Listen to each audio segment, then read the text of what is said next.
everybody. Welcome to the Hello Road podcast. My name is Ethan. My name is Paul. And today we have a special guest. This is a guest that we've had on the show twice now, right? It's been a couple times. That's correct. Yes. Yeah. Mr. 2 times. Mr. Brad Hansen. And actually, the topic of today's discussion was suggested by you. And it's a follow-up to a previous episode, which was also a topic suggested by you. So I think we're just, from now on, we're just going to have you suggest all of our topics. Yeah. No matter whether or not, whether or not you're on the show or not. We're just going to call you before we record. What are we doing tonight? Yeah, we have no idea. Can you just let us know? We have no idea. You got it. No problem. So today's topic is the worst decade for cars. What is the worst decade for vehicles?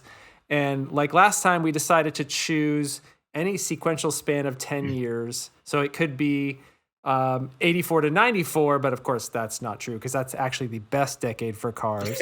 But yeah, so instead of just saying like the 60s or the 70s, we can get a little bit more granular here. So yeah, I'm super excited to talk about this. Thanks for coming back on the show.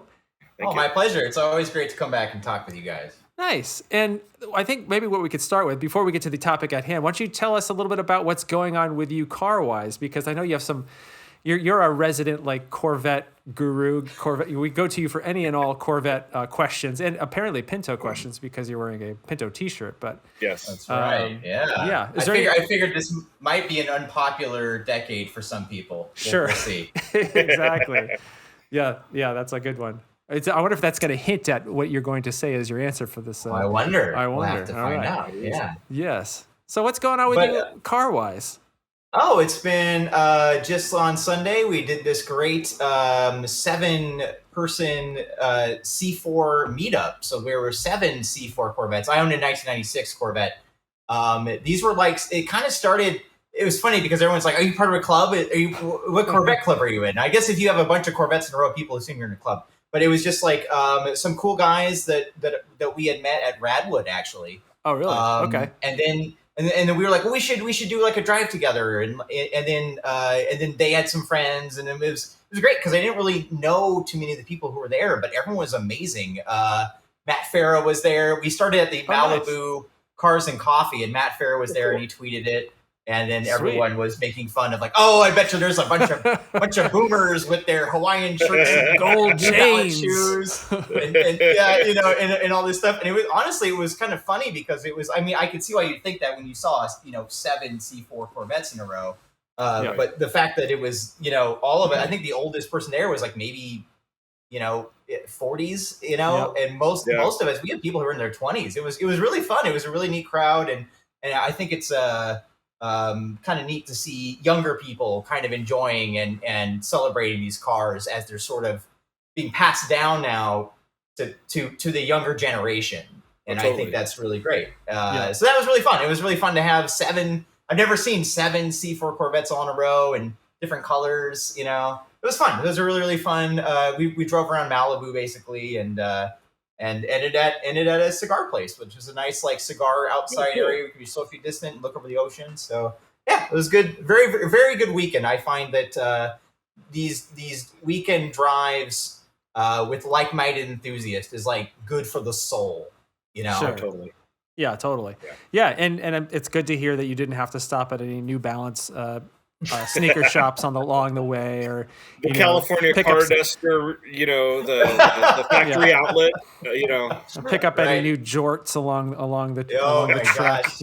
Yeah, I actually I'm sort of tempted to like wear it ironically, the Corvette man outfit, You've earned it. It's okay. The California Car Duster is awesome. It's a great product. It's just, it got looped in. What I'm afraid of is that when I first dressed up for Radwood, I actually liked the look so much that I stopped. I unironically started wearing that kind of stuff every day. So my concern is that if I start ironically wearing Corvette man, Hawaiian shirts and the jorts and the New Balances, that I might like it. Well, I mean, you did unironically for a very long time have a mullet, and was that inspired by the Corvette? That's what I would like to know. Or is it inspired by your NASCAR, your love of NASCAR? A little bit of both. Yes. A little bit of both. I'm originally from Iowa, so there's a little bit of redneck in me, and it's okay. Sure. Yeah. How about you guys though? What have you guys been up to as far as like fun car adventures. Paul, you made a lot of progress on that Daihatsu. It's ready to Yeah. go, right? It's perfectly spotless. You've repainted the hood for the 4th time, correct? Or No, you I haven't repainted. No, I haven't. I got a new steering wheel for it. That's exciting to me. I've never changed a steering wheel on a car. I've talked about it on the show. One of my my good and very dear friends gifted me a Momo steering wheel, which is a great gift, but it's actually got a fun story behind it. I don't know if I've touched on it before, but just to recap, he bought it for his BMW E30, and he had it for a good number of years, and he noticed that it had a little Daihatsu D logo on it, and he just kind of didn't think anything of it until like I got my Daihatsu, and he goes, "What's this from?" And we figured it out. It was actually from a Charade de Tommaso, which was a special edition sold in Japan of the generation after mine. So when the time came for him to get a new steering wheel, he just graciously sent me his old one. And I've tried a couple times to get a hub to make it fit, but it's very hard to find anything for my car. Yeah. But I found a genuine Momo one, and it arrived here earlier this week from Poland, of all places. And really nice piece of equipment from Momo, and it slid right on and fit. So I've got my awesome Charade de Tommaso steering wheel. So that is fancy. Very excited. I find steering wheels are one of the like most satisfying modifications, especially if your old one was like cracked. Yeah, you know, right. The steering wheel on the Charade was in good shape, but I've never actually upgraded my steering wheel on any of my cars I've ever owned. So this is the very first time, and I've done so many modifications to my cars over the years. You'd think that would have been something that I had eventually done, but it hasn't been. So it's really cool. I haven't driven the car a whole ton with it on. I'm going to be taking it to work tomorrow to fully enjoy it, but it's nice. It's so cool. I'm so happy. I would have to say that one of my most enjoyable mods that I did to my Nova Twin Cam was add one of those $12 leather steering wheel covers that you basically sew on yourself. Oh yeah. Yeah. So it took like 3 hours for me to get it perfect. And it actually almost looks like it's from the factory. It was $12 from Amazon. I thought it was going to be garbage, but it actually has been like my favorite thing that I've done to my Nova. Yeah. It's like such a 70s accessory. I remember my Bug had one like originally, and then like I had put a replacement one onto it like after I started driving it back when I was like 16, and it was just such a 70s thing. It was almost like up there with like the mud flaps with like the lady on them and stuff. It's just one of those things, Well, and those steering wheel covers from the 70s definitely had a certain aesthetic that was a little bit, I don't know. The one that I have just kind of looks like the steering wheel. It doesn't try to be anything fancy. However, I feel like maybe I should have got one of those really, remember those really kind of like fuzzy sheepskin steering wheel covers that they used to sell in the 80s? I think I need a couple of those. No, those are dangerous, man. They are, because you can't actually grip the steering wheel. Oh, so today I actually I got the Acura back from the paint shop. It looks awesome. I think you're gonna have to check it out, Paul. You're gonna have to. Yes. I'm gonna have to take the Daihatsu hood there for them to paint. Yeah, you should. So I brought it to Earl Scheib, the same place that painted the Stanza, and they did a great job. Apparently, there's no like Earl Scheib Corporation anymore. They're all like independent companies, so it's no longer like this, like the cheap paint juggernaut that it used to be. But they did a great job. I put a new bumper on the front. They painted it, put it on. They repainted the back bumper. They did some paintless dent removal of the little dings that were on the side. And then how like sometimes the trim along the windows kind of like starts to flake apart. Oh, yeah. Especially on those Acuras, yeah. Yeah, so he took all that stuff off and then repainted that, and it looks awesome. So now that it's like perfect, I feel like I should keep it, but also at the same time, I'll probably end up ruining it, so it's probably got to go for sale immediately. This is your white Integra, right? Yeah, yep, the 99 Integra. What was wrong with the paint? I mean, I've seen the videos. I haven't seen it in person, but I've seen it in videos, and it looked pretty dang nice. It's like low miles, right? Yep, the paint in general is pretty good along most of the car. There were a bunch of scrapes along the rear bumper, and the front bumper had a pretty huge gash in the in the side of it. And I thought about trying to figure out a way to do one of those bumper repairs where you kind of they make these kits where you can kind of like glue them back together. Yeah. But I ended up those are bad. Yeah. Those are bad. But I ended up finding a OEM bumper from an Acura dealer in like Peoria, Illinois or something, and they shipped it here and I had them paint it. But I had to get an OEM bumper, of course, for the Acura Integra because it has that embossed Integra logo. Oh yeah. And if you get the aftermarket ones, it's just plain, and that I could not do that. I could not take this low mile Integra and replace it with this crappy plain bumper. So that was a very important key element to this repaint. So anyway, I'm super excited about that. Awesome. And then actually I picked up the Integra and I dropped off the Scion. So they're going to fix my Scion hopefully, because I've realized that I have a problem that I can't actually fix all these cars myself, and I'm going to just have somebody else do it. Okay. Yes. The Scion's been down for a bit, and that was like for the longest time that was your most reliable car. It was probably definitely. Well, it still is. I'm sure it hasn't started in 6 months, but I'm sure it'll kick right on like nothing. And it did. Where do you want to go?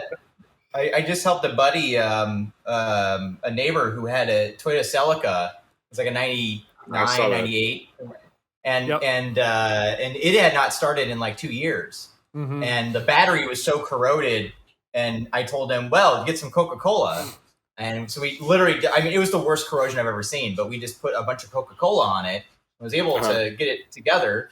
I put in a fresh battery, and we didn't have time to do all the, things you should do, like, remove the spark plugs and put in oil. It was just kind of like, well, you just put in some of that oil stabilizer at the top end and put the battery on and put in some fresh gas. And honestly, it started right up. This thing has been started in 2 years. So like, if I have any faith, it's if it's in an old Toyota product starting up. Yes, like, it'll be fine. Yeah.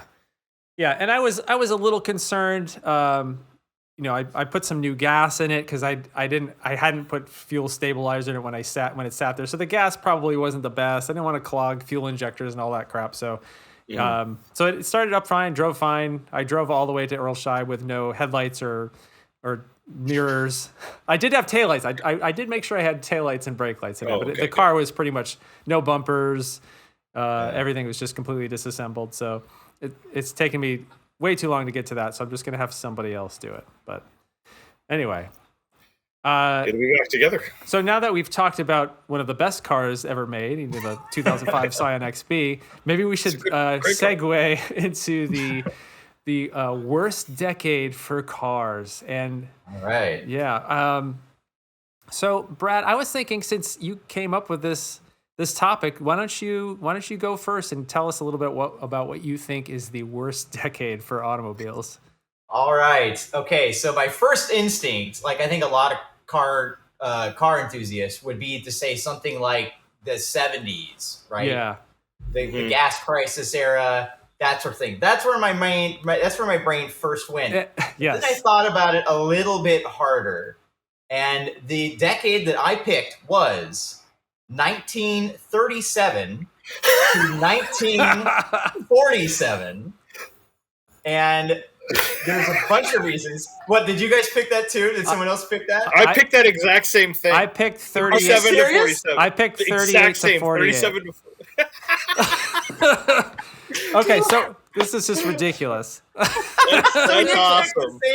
We each great minds think alike. And the funny thing is that I was literally going to, for my thing, I was literally thinking the same thing, where my initial thought was 73 to 83, but I'm like, no, same here. Right. It's 37 to 47 or 38 to 48. Okay. So well, I guess this will be a good discussion then on why we all thought. Now, by the way, this is objectively, right? Because we're doing what we think is objectively the worst versus subjectively the worst, right? So objectively for all three of us is essentially 1937 and 1947. Did someone say 1948? No, I said 38 to 48, but it was really just kind of, I could have fudged it a year. I actually did have 37 to 47, but I switched it to, I don't know why I switched it, just so I was thinking about 1948 was a great year for cars. That's why. Yeah.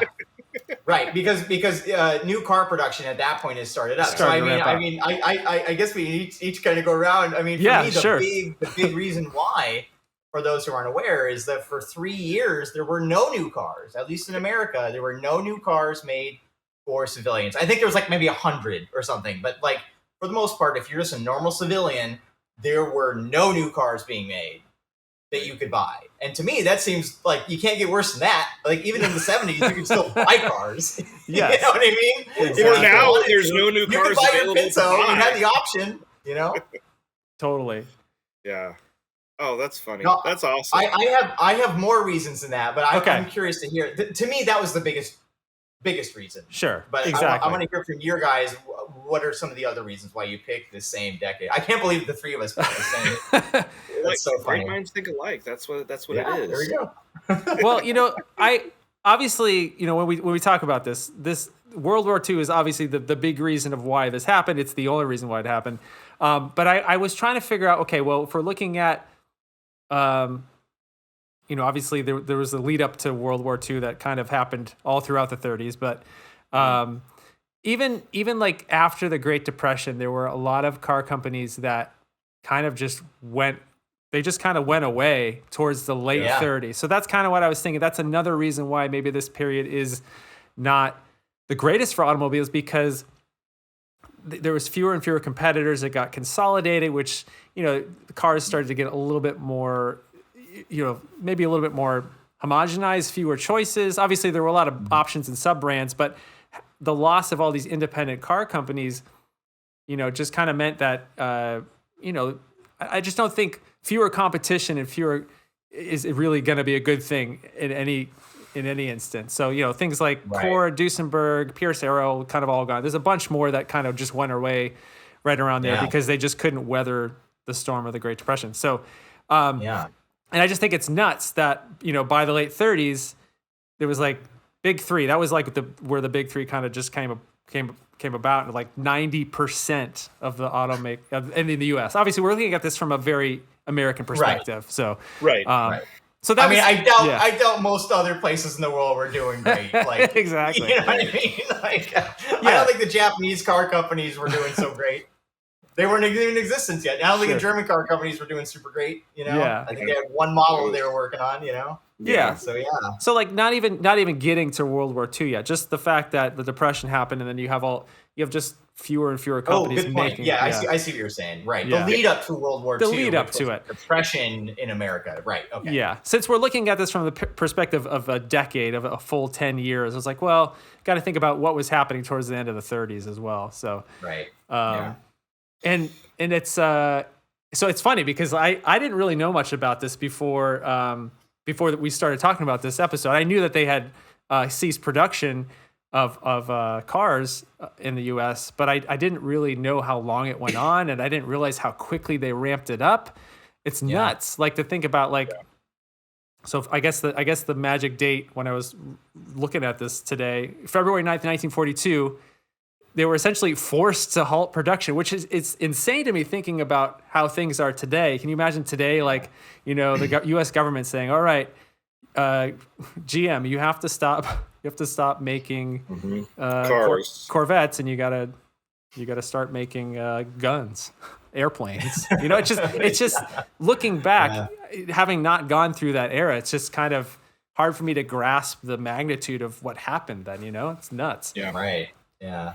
It's wild. Oh, I'm curious. Why were you more or less on the same track with any other? Yeah. I was on the same track with it. My whole thing with it was looking at it from the perspective of, like, there was a lot of automotive innovation from, like, the birth of the automobile up in through the Great Depression and stuff like that. With, like, there was many different automakers, at least in the United States, and I think to a degree over in Europe as well. There was quite a few, but like. You come up with something new, like a new idea, like the automobile, like it was just like a constant snowball effect of, we figured out this, we figured out this, and things were getting better and better and better, but then the war happened, and that all kind of fell apart. So my whole reasoning for choosing those specific 37 to 47 dates was like that there was a stop in automotive innovation, and it was just overall a real shitty time to be a car enthusiast, but there was other more pressing matters on people's mind than thinking about cars, of course, which terrible and everything. But at the same time, it was there was really no innovation with it, But like the grass is always greener on the other side type of thing was because of things that happened and innovations that came about during the war, not necessarily with automotive, with cars, but with things, I don't know, various other things that kind of those technological advancements made their way to the automobile, which was awesome. And I think that it didn't, even though the war ended in 1945, it still took a few years to get the wheels turning again. And then it just started coming and it just hasn't stopped since then. So, but yeah, that's kind of my whole thing I was going to talk about was just about, there was a lack of innovation during those times. And I mean, but there was also no new cars. Like, they made 100 new cars for the entire country.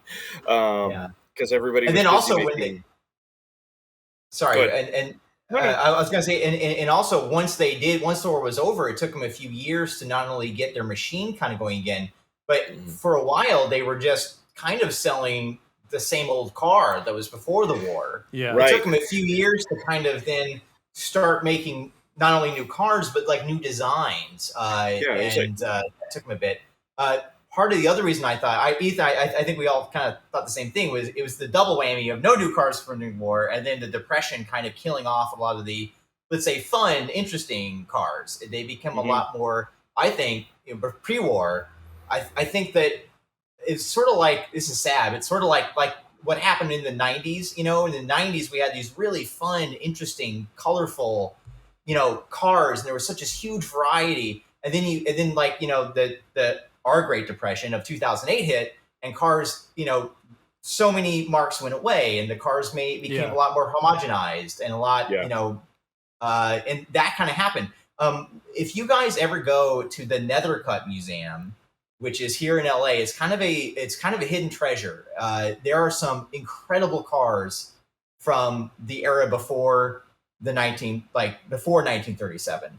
And one thing I was really struck by was how colorful they were. You don't really realize that until you see them in person, because usually you see like black and white photos, right? Yep. But when you really see them in person, the colors were fantastic. They were orange and green and bright and colorful. And then the Depression hit, kind of like what we saw in around 2008. The colorful colors kind of went out of fashion, and you'd have colors, but they'd be more like way more subdued. And those kind of huge opulent cars before the Depression, with these, the Cadillac V16 and these Art Deco opulence and the chrome and this fine, intricate detailing in the glass, all that kind of stuff essentially, fell out of vogue. So the cars became a lot more boring. One other thing that maybe some car enthusiasts would think about was a black day for automotive technology in 1939, in the middle of this era, was GM's first automatic transmission. So, depending on who you are, that could be considered to be the beginning of the end for the enthusiast automobile. 1939. Was that the beginning of the end? Oh. They ruined it for everyone. They peaked in 1938. No, there you go. Yeah, the other thing that talking about like reasons why, obviously there's a lot of pressing issues going on there. Nobody's really thinking of being maybe not that many people are thinking about being a car enthusiast then. But you couldn't buy one.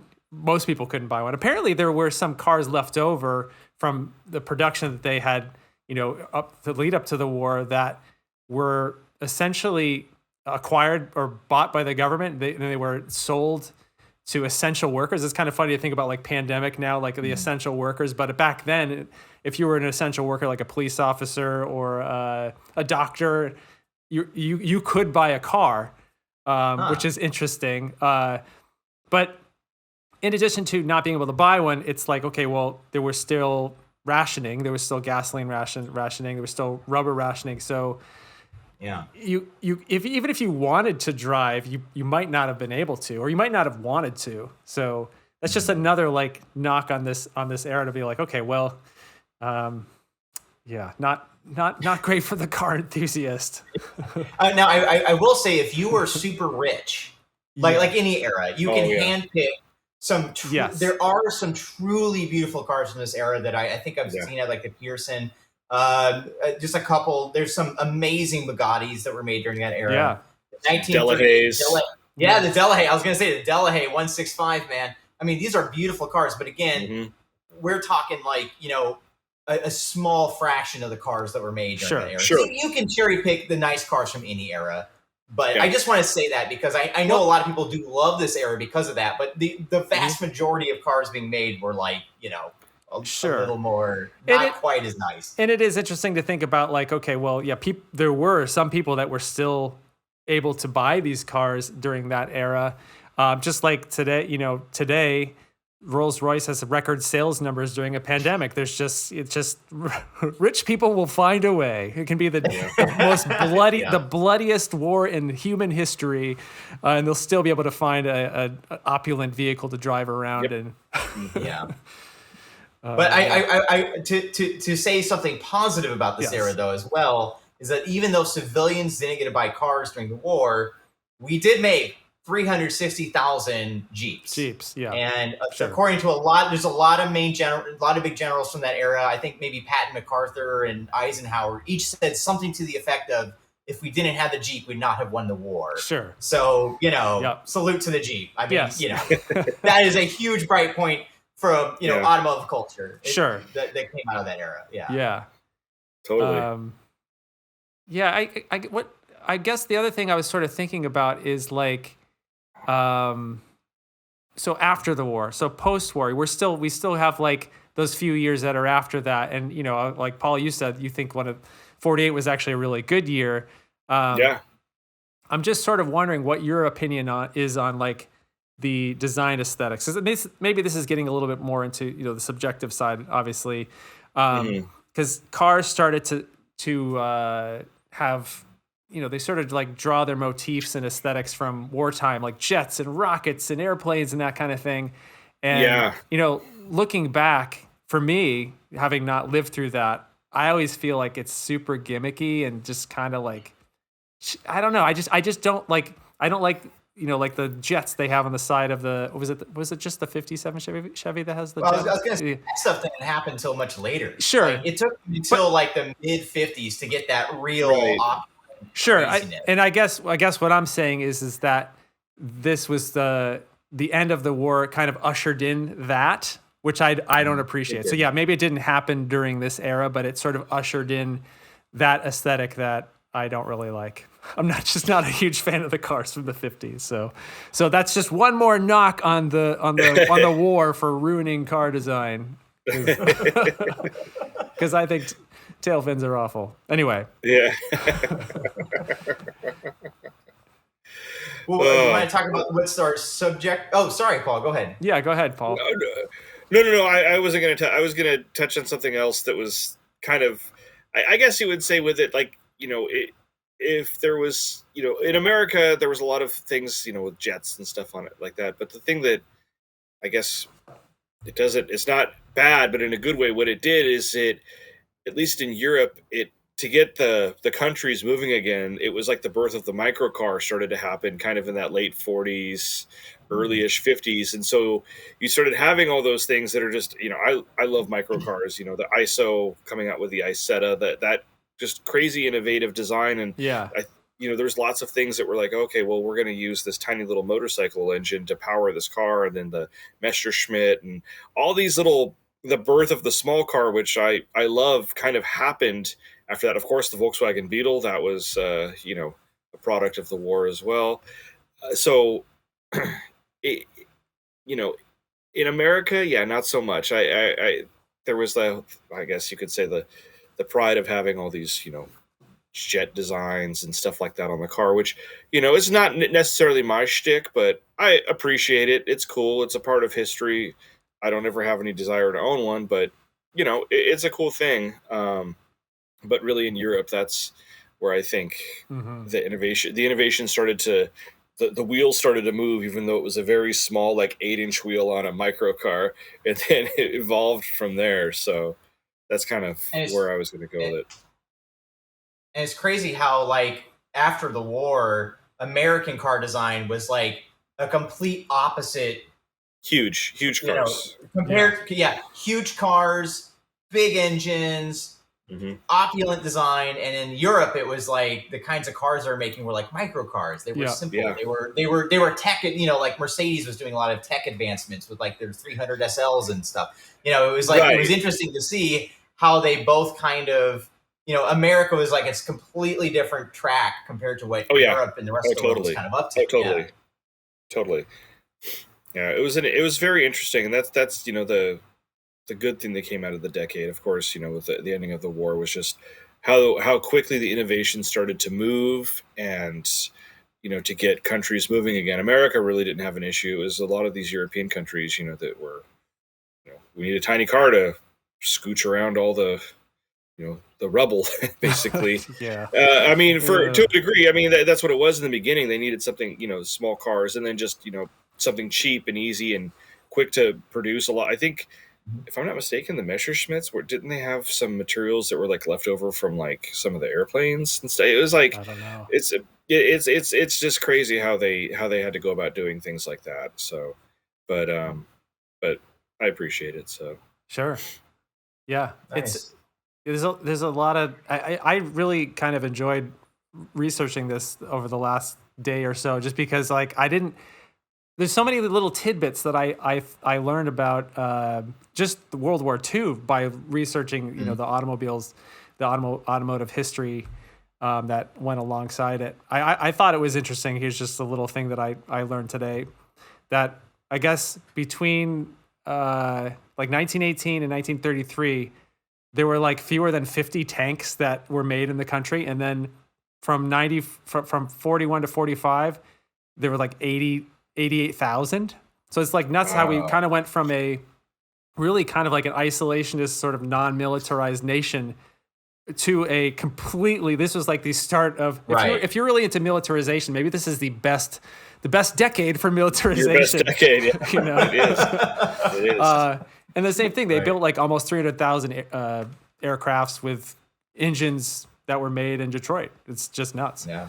Mm-hmm. So, and it's crazy to think that back then, this is just from a couple articles I read today, and I just thought it was an interesting little data point that military goods accounted for 40% of the U.S. GDP, like at the end of the war. It's nuts. Wow. That's crazy. Wow. And that's all basically due to, turning all of these auto manufacturers into, airplane manufacturers. So, and it's nuts just to see that they actually did that on their own assembly lines, with the exception of like Jeep, where they built a new plant or Ford built a new plant to build those Jeeps. But yeah, it's insane. I just can't see that happening today. There's such a different time period, different mentality.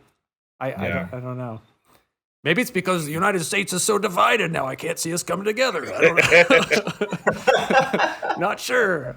This is not a politics podcast. We won't get into that. No. All right. So, yeah. I was curious your subjective rating. Would it be the 50s, Ethan? For the worst subjective decade. You want to just move on to that? Or you just go to that? Because I guess we pretty much. I didn't realize that's pretty nuts. I'm glad that we didn't talk about this ahead of time, because it is nuts that we all came up with pretty much the same thing independently. Right. Great. That's funny. Independently. Because I will say, like we said at the top of the show, 73 to 83 is kind of like if you don't really look at the whole entire history of the automobile, if you're younger, that might be, or at least you're in your 30s to 40s, that might be the area you might go to. And that's probably what I would go to subjectively. I'm not a huge fan. Yeah. So is that officially your subjective pick? Yeah, I would say that. I kind of didn't really, Okay. I wasn't really sure what I was going to go with this one. I was very sure about objectively, but subjectively, there's a little bit of wiggle room there. Like I said, I don't really love the cars from the 50s. They're cool. But I would say, just looking back, I was thinking about like when I was a kid, I grew up in the late 80s, early 90s. Even back then, like I remember just seeing all these cars from the late 70s driving around and just thinking, these are awful. They're ugly. They're gas guzzling. They're not efficient. And and I was just like, even back then as a slow. Even back then as a kid, I was like, these cars suck. There are a couple things like, you know, the Mustang got really ugly, and then the Mustang 2 happened. And, you know, looking back, I can have some weird kind of malaise era nostalgia for them. But at the time, like the Ford Maverick, we talked about this last episode. That was like one of my least favorite cars as a kid. Yeah. Even like the old Cutlass, which was like top selling car. The Malibu is like from like a 75 Malibu. Like, oh, it's just so ugly. Man, those went great on NASCAR tracks. Those Cutlass.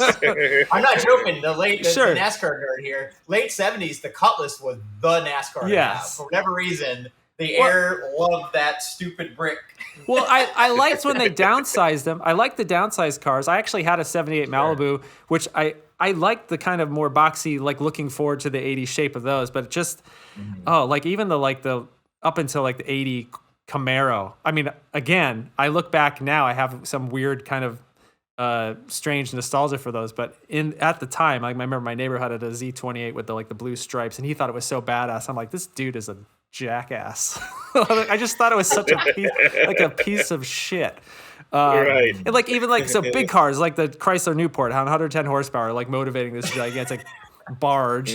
And you know, okay, so you got Japanese cars that were slightly better, but still. I mean, they were real slow though. Still, dang. Yeah, exactly. And there's still nowhere near like the reliability of today. So like, yeah, there was a little beacon of light there, but yeah, it's just. You know, obviously, I'm sure you guys can talk about this some more too, but, you know, obviously the oil crisis and regulations making cars heavier when they were supposed to be getting more efficient.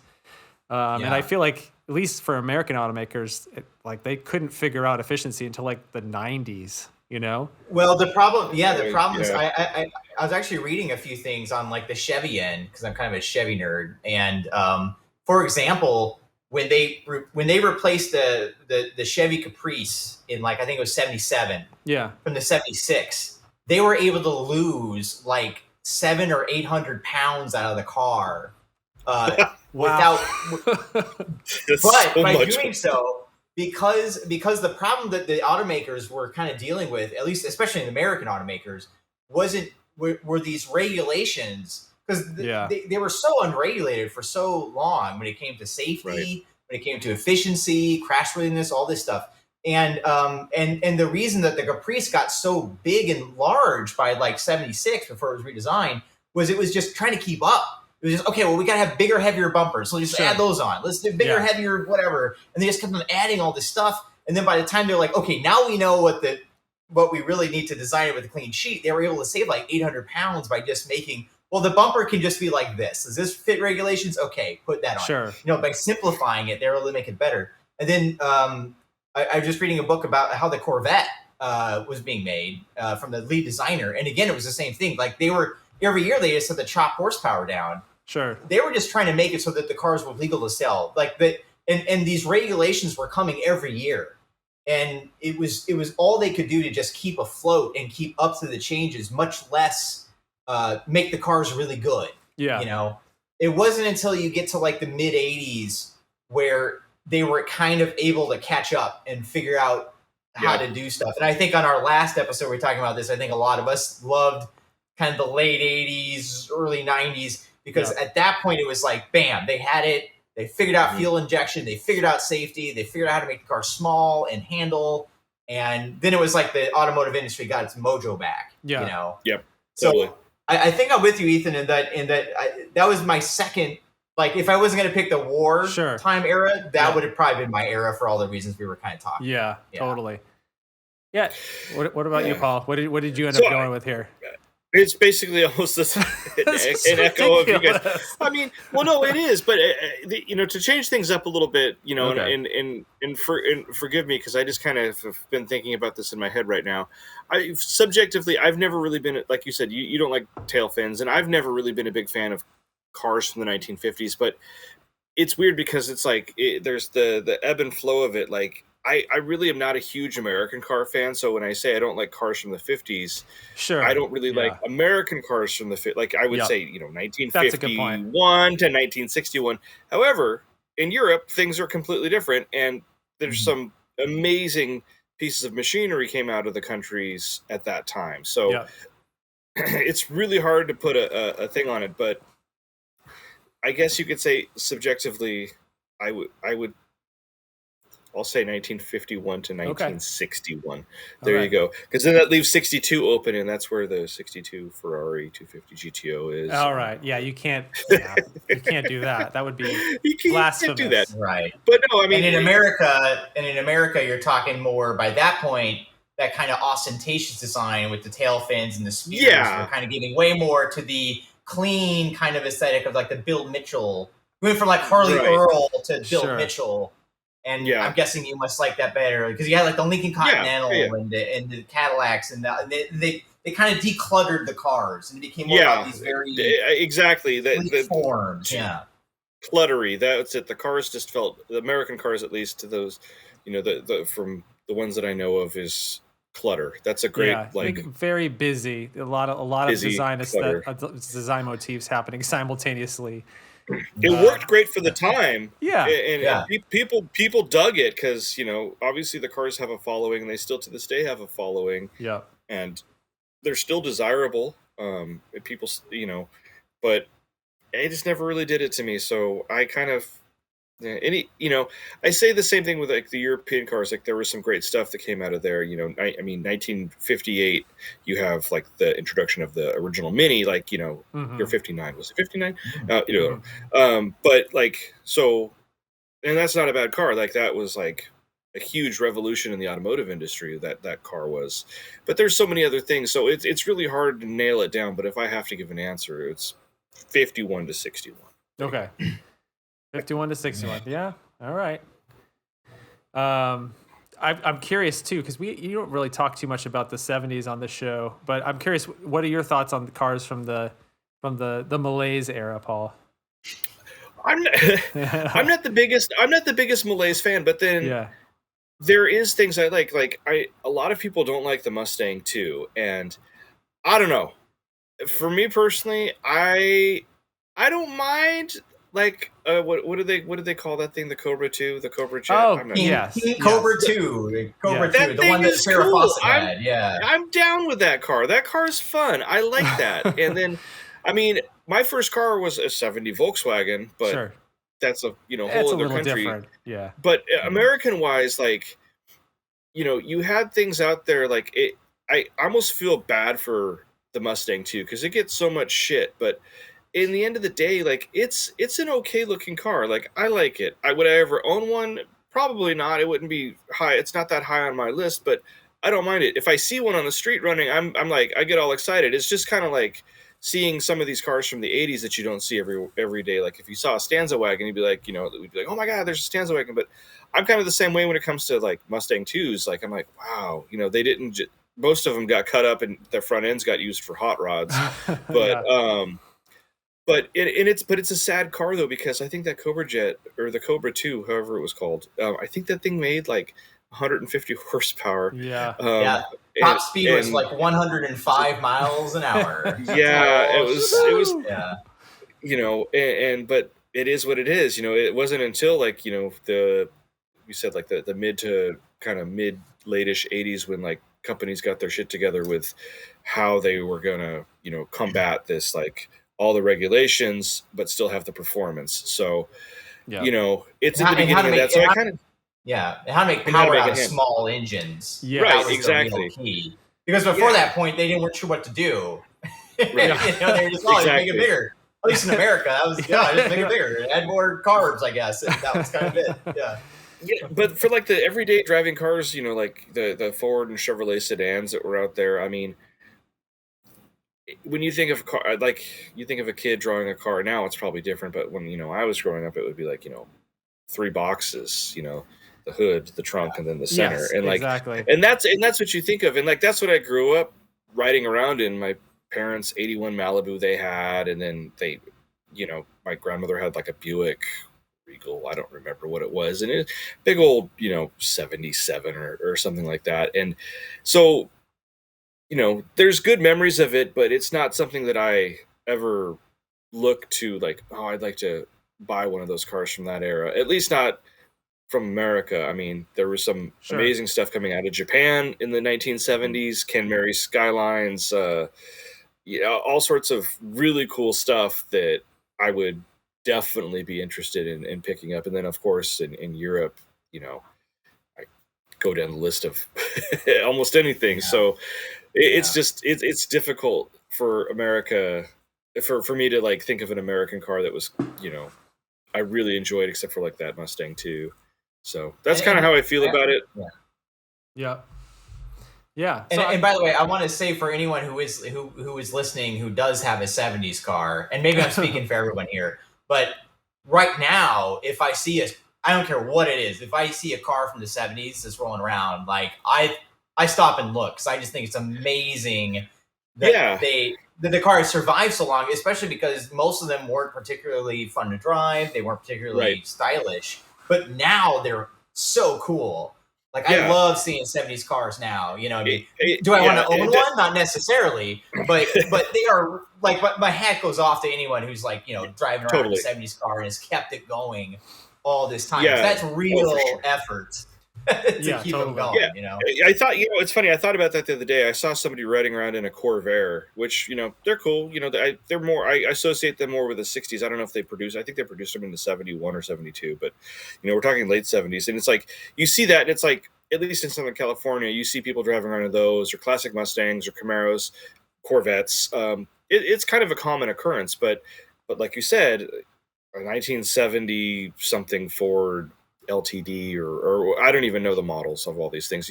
It's not something you see every day, but when you do see it, I applaud it as well. It warms my heart to see that, especially if it's got the original plate on it, and maybe the person driving it, they're kind of getting on in years. They've had that thing since new, and like they're still they're still keeping that thing going, and that's cool. I have to tip my hat to them. Sure, so. It is interesting to look back to at some of these cars, like the Citation. Obviously that was kind of like GM. We're trying to make a small car, and we're trying to make it not suck, and they sold a ton of them, and it sucked. So they sold a lot of Ford Mustang twos too. Sure. Like they sold Corvettes, even though they only had like 170 horsepower in that era. They sold more than they ever did. It was great. Monte Carlos were selling like 200,000 a year. It was crazy. Like how popular some of these cars were back then, It's like from a modern perspective, you look at it like, what was the appeal? But they found some sort of zeitgeist and, were able to figure it out. And there wasn't like much else to choose from, There was still a lot of restrictions on importing Japanese cars until I forget what year, 85 or something. I don't even remember, but if you were looking for a small car, like what choices did you have? Well, I guess there's the Citation and there's I don't know, a Pinto. The Pinto. Exactly. But yeah, like back then, I probably would have hated that car. But looking back, I just I appreciate them now just because it's a piece of automotive history. I actually kind of want a Citation X11. I know it's probably not a good car, but there's some weird kind of misguided nostalgia there. That I want to own a thing that was universally derided at one point, and now they're gone. It's like me kind of wanting to own a Pacer. Like I'd love to have a Pacer, and it's not for the Wayne's World aspect of it. It's just that it was like the small car of its day. Sure. And I like small cars, and it's kind of round and has silly little features on it. So it's got kind of all like the Paul check boxes checked off already. So it's like, but that's a total Malaise era car that, and I mean, we can go about the Pacer for a very long time about all the silliness that came about with that car, but I think they're awesome. So sure, I'd love to own one. I don't ever see them anymore though. Yeah. Sweet. Well, we had we talked about a lot of different eras of vehicles. Well, wait, I haven't talked about my worst. Oh yeah, you have to talk about yours. I thought you were. It's different. I swear, it's different. Okay, I thought you were going with 73 to 83. Sorry. No. When I was thinking objectively, that was something I was thinking about. So for my pick for subjectively, what I think is the worst is today, 2012 to 2022. Yes. Now I know I'm sounding like old. Which is funny because in the last episode, I said, well, actually, I didn't say subjectively the best. I was trying to remember what I said last time, but objectively I the think best. was yes. right. Okay. Yes. All right. And I can totally see that argument. Yeah. Because I do think that cars today, in a lot of ways, are better than they have ever been. Mm-hmm. But because this is subjective, I think that cars are better than ever for most people, but not for me. They're safer, they're more fuel efficient, they're faster, they're more luxurious. Yep. Nowadays, drivers are so distracted. There's all sorts of aids to help you keep on the road and keep in your lane and brake automatically and do the cruise control for you and all that. But to me, the big sticking point is how artificial they are. Yeah. And the problem I have is that we spend so much of our days interacting with screens and computers and social media. And for me personally, cars are like a break from all that, where I can, immerse myself, or if you pick the right car anyway, you can immerse yourself in something that's, more tactile and physical, Yeah. Like in my Corvette, I like how I'm doing the shifting, and there's a pulley connected to my foot that pulls a cable that, opens the throttle. And the sounds that I'm hearing is the sounds of the engine and not what some computer is, making some algorithm and spitting out fake engine sounds into the cabin. Speakers. Right. It's like, so to me, cars are an easy way to unplug that you can use every single day. You know what I mean? Especially if you live in a city, it is kind of hard to unplug in a lot of ways. You have to, it takes effort to go on a hike or whatever. But, if you pick the right car, your journey to and from work can be a way to unplug. And that to me is what it means to me, But beyond that, I do think that modern cars they're way too heavy. They're overly complicated. Yeah. I really don't like the most modern touchscreens because you really do have to directly look at the screen to see what you're doing. Some are better than others. But the haptic feedback of just knobs and switches that you would get in, like, let's say a 90s car, where you don't even have to look. As soon as you're familiar with the car, you can easily just feel what's going on. And there's so many things in modern cars that can break that are great for a lot of people, because a lot of people are crappy drivers. But for me, and a lot of car enthusiasts, I think that we get in the car and we try to focus on what we're doing. So it's like, I don't need a car that closes the door for me. I don't need I don't need a car to check my own I don't need a car to check my own blind spots, I can tell when I'm sleepy or drunk. I don't need the car to tell me that I'm sleepy or drunk or whatever, this new thing they're going to try to put in the car where the car's going to stop the car if it senses that you're sleepy or drunk. It's like, I don't know, it's just getting a little great for most people. I don't need that. Like, I can tell, it's like, also, there's some trends with modern cars that I absolutely despise. One of them is just the size of the wheels. These wheels are out of control. Every single car now has race car wheels, and it drives me nuts. Like, I get why a Corvette, a C8, needs these huge wheels and tires with, little skinny rubber band rubber. Yeah. I get that. That makes sense, But does a Mazda economy car need that? Does a Chevy Impala or whatever, does a Chevrolet crossover need to have these little rubber band tires that are this big? Because they take up all this interior space, right? I mean, you're talking about the Mini earlier. Part of the reason the Mini had so much space inside, the original, because the tires were, that big. You had all this space for you had all this space for the people. And nowadays the tires take up so much space, and, it doesn't take much for them to break away all of a sudden. They don't progressively break away. They just snap. They ride like crap. They sound terrible. Well, they have lots of road noise. More prone to bending wheels because you have no sidewall. Mm-hmm. Right. Yeah. Bent wheels is a thing I only ever hear about in cars made in this era. I mean, before that was, you have to really screw up to bend a tire in a 90s car. I was taking jumps in my 90s Cougar. Yeah. It was you had the nice thick sidewall that was like, that thick. I used to literally drive over curbs, and it'd be like, that's fine. Nothing. Yeah, no it'd be like whatever. And it's just, and also this whole black wheel fad. I can't, I hate the black wheels. I feel I'm like sorry. that's It's so played out. starting to go away. I feel like that's just, I keep on thinking that. Yeah. I keep on thinking that, but I keep on seeing them. And Ethan, you keep on doing videos, and I'll be like, maybe the black tire. Nope, I think it's a Mazda. Yeah. Oh, the It's got, Mazda like, had it. That's true. It's like, oh my God, there's so many. They just won't stop. It just like, Yeah. this is my opinion. Again, old man yelling at cloud. But if it's not a NASCAR or if it's not a police car, 95% of cars look terrible with black wheels. It's so overplayed, to me, kind of what we are talking about earlier, this homogenization of the market is what I really don't like about cars nowadays is, 45% of cars nowadays are crossovers. 45%. Is it that low? I'm surprised it's that low. I'm surprised it's that low. Yeah. I mean, to me, that's pretty shocking. Like, that's 45%. Well, trucks. You got to think about trucks. You got to think those big. Right, and trucks are probably trucks, so. another big, huge chunk. It's and the thing I want to know is that market driven or is that manufacturer driven or dealer driven? Because obviously, higher margins on crossovers and SUVs. Higher probably dealers are making more money. Manufacturers are making more money. That's why we're losing all these small cars in the United States, at least. So that's the thing I would like to know is like, is this what people actually want? I mean, I know people do like riding up higher. Like a crossover does give you a more upright seating position, which I actually appreciate that. I can see why people like that because it's not you don't feel like you're lying down. You feel like you're sitting in a chair.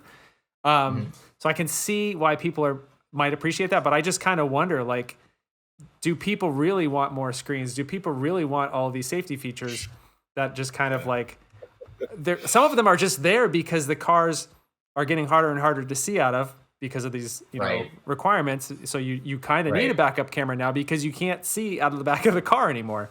The pillars are too big. I mean, I personally see the crossover as being, and the thing is, by the way, I'm not blaming anybody for this. I'm not blaming people who buy new cars. It's Ford Explorer with the Explorer. They screwed everything up. We can blame it all on Ford.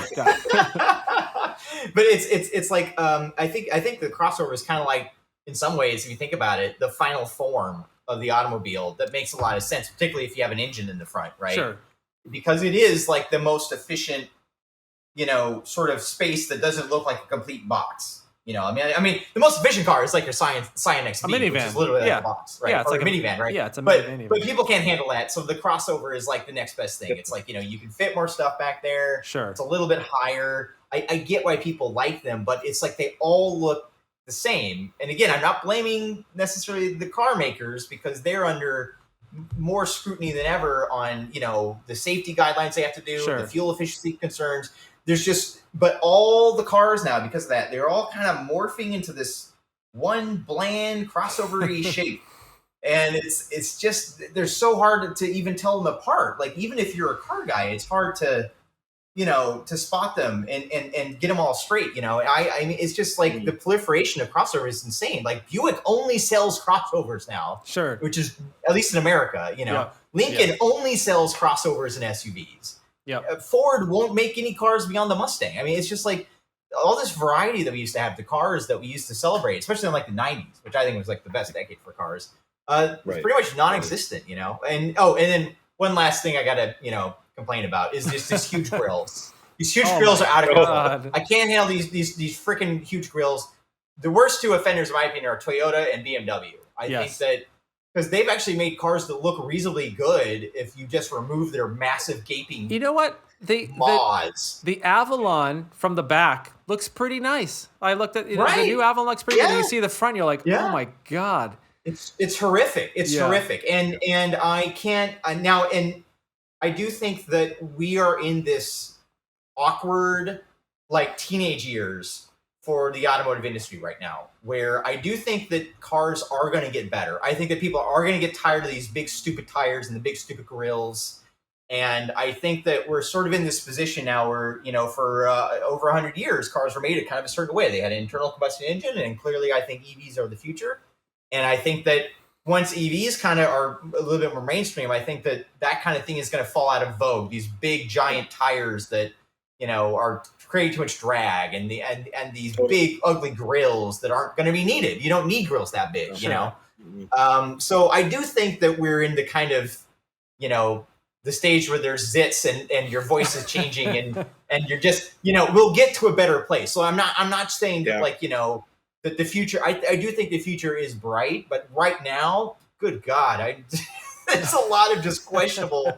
Oh, piano black. Oh, that's the other thing. The last thing is piano black things. Piano black everything. Oh my goodness. I mean, you're right to complain about those in your reviews, Ethan, because it's like, in general, the interiors look nice, but the piano black is just like, geez.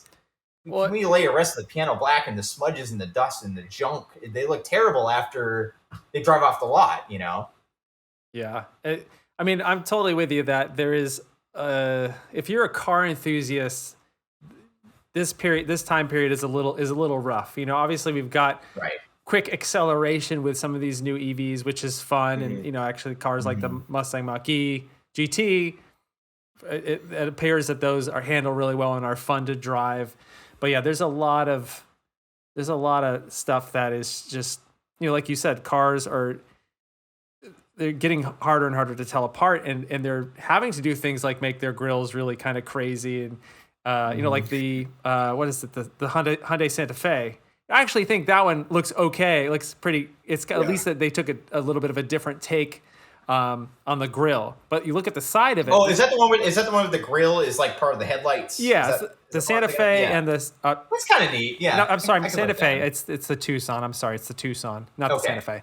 I was thinking Santa Cruz, which also has that similar type of grill. See, this is what I'm talking about. These crossovers, they're just like, oh my God, like trying to keep it together. It's like, oh my goodness. But the funny thing is, from the front, it looks pretty unique because they did some crazy stuff with the grill. But from the side, it just looks like any other car. But they added all these crazy zigzags just to try to give it some really unique, distinct character lines. And and I'm just kind of thinking that, it's hard to remember this, but as car enthusiasts, we're like a small, tiny chunk of like the car world.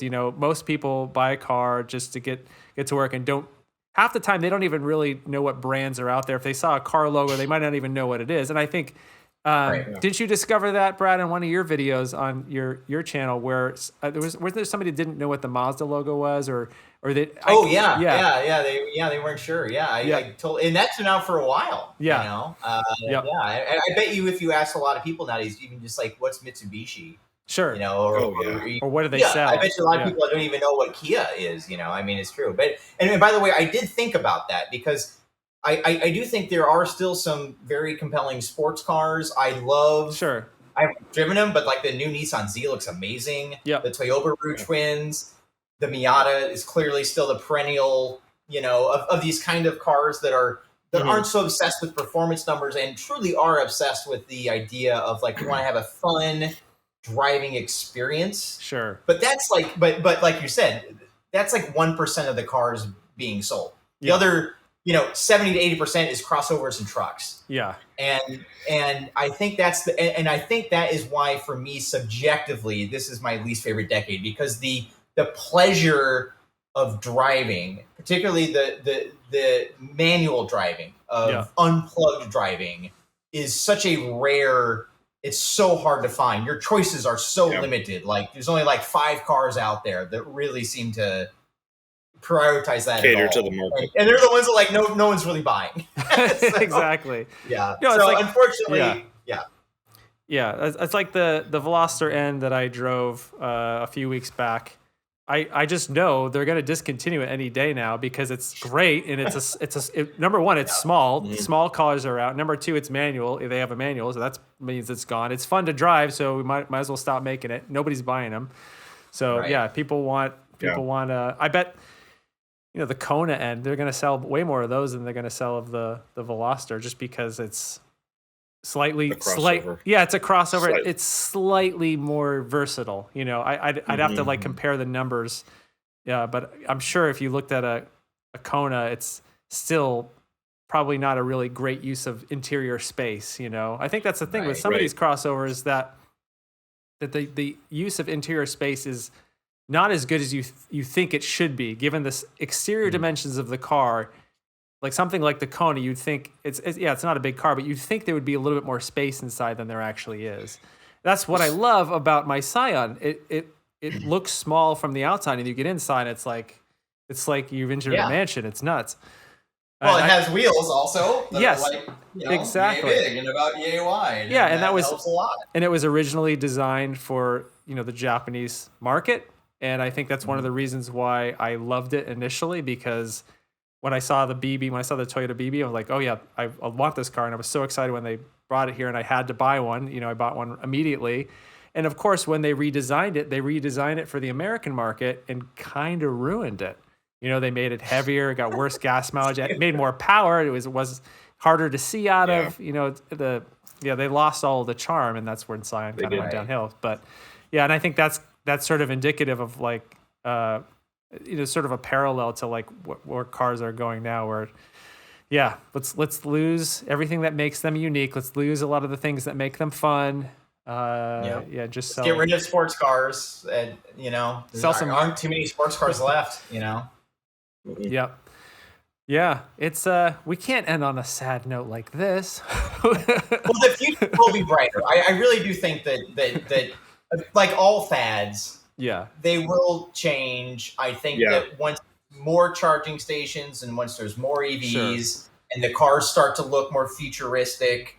When I think futuristic, I honestly think of like aerodynamic. Like, honestly, I like the look of Teslas. I think they're kind of overplayed because we see them so much. But the general idea of the Tesla, the wheels are still too big. But, the idea that it's kind of this nice, sleek form that isn't so cluttered with, massive, stupid grills and stuff like that, And I do think, and I already sort of see this kind of pullback away from the touch screens where now you'll have still a main like screen, but the basic buttons that you use every day are usually there now. I noticed like you'll see like the volume control, like some of the basic buttons are coming back. So I do think that we're heading in a good direction.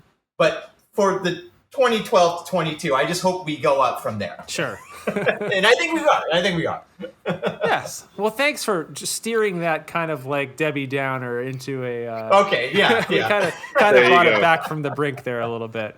We still like cars. Come on, we don't hate everything. Yeah, that's true. And there are still some, and like my hats are off to people like Subaru and Toyota for making like their twins and the new Nissan Z. I do think that there is still a small but vocal contingent of car people who work at car companies. I think the new C8 is a slam dunk, for example. I think the Mustangs are always going to be great. I think that there is still a small contingent of people who really do get it, that are still working at car companies and are still fighting that fight. So if you're out there listening to us, keep on fighting that fight, because there are still people out there who do care. I wish there's more of us, but sure. Yeah. All right. Well, we covered a lot of ground today. I think there was a lot of good stuff in this. Thanks so much for coming up with these ideas for these episodes. Like we said, we're just going to go to you. You're going to be our idea guy. It's like, oh, we don't know what to talk about. Oh, call Brad. He'll tell us. Sure. Yeah. No, I'm glad you guys put this all together. It's really, really fun to talk about. Yeah. Awesome. So where can everybody find you on the social medias and on YouTube, Brad? You can find me on my YouTube channel, which is called Retro Cars Forever. It is a celebration of cars from my favorite decades, the 80s, 90s, and 2000s. Yes.